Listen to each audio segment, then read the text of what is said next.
মাদ্রাস সাহেব বসেন। দেখেন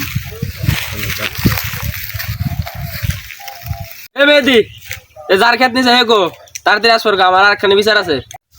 মাদ্রাস সাহেব ওই যে কেবল আসতেছে।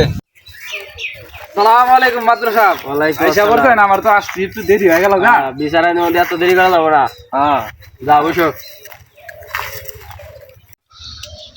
কি সভাপতি সাহেব, তাহলে বিচার কি তাহলে শুরু করবো নাকি? হ্যাঁ শুরু করেন মাদ্রাস সাহেব।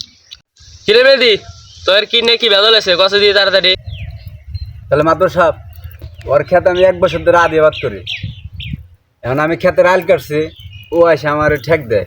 এখন আমার খেত আমি আদি নিছি, তাহলে আমার খেত আমি কেমনে আইল কাটি না কাটি এটা আমার ব্যক্তিগত ব্যাপার। ও এসে আমার বাধা দেয়, আমাকে মারবার লেগে আসে। আমি টিয়া দেখি আবাদ করি না। এই তুই চুপ কর রান মাদ্রাস সাহেব। আমার খেত 1 বছরের নামে আদি আবাদ করবার দিছি। এর মানে তো এই না যে আমার খেতের রাইল কাটে এমুর থেকে আমার খেত পানি করে দিব একবারে। এই খেতের পানি ওই খেতে জায়গা আমি কি আমাকে আবাদ করে দিছি। এই তুমি কথা কম কাও। হ্যাঁ এটা মেহেদি আর মেহেদির টিয়া আবাদ খেত আবাদ করে, এটা তোমার বোঝা লাগবো। এটা আমি যাও করে বিচার করবো, আগে মান লাগবো। কথা কম কাও। ওই তুই চুপ কর। মাতবর কে বিনিয়ে আইছি, মাতবর যে ফেলে যাইব বিচার করব, বিচার ওই ফেলে যাইব। কিরে তুই যেভাবে কথা কাশ মনে হয় যে মাতবর তোর টিয়া নিয়ে আইসা, মাতবর কে আমি টিয়া দিম না রে। হ্যাঁ তোর টিয়া নিয়ে আইসা মাতবর আমার কাছে উঠে নিব, তুই টিয়া একলা দিবি নাকি? তুই কথা কম কইস, চুপ থাক। মাদ্রাস সাহেব বিচারটা শুরু করেন না কে, তাড়াতাড়ি ফয়সালা করে দেন, বাদ না।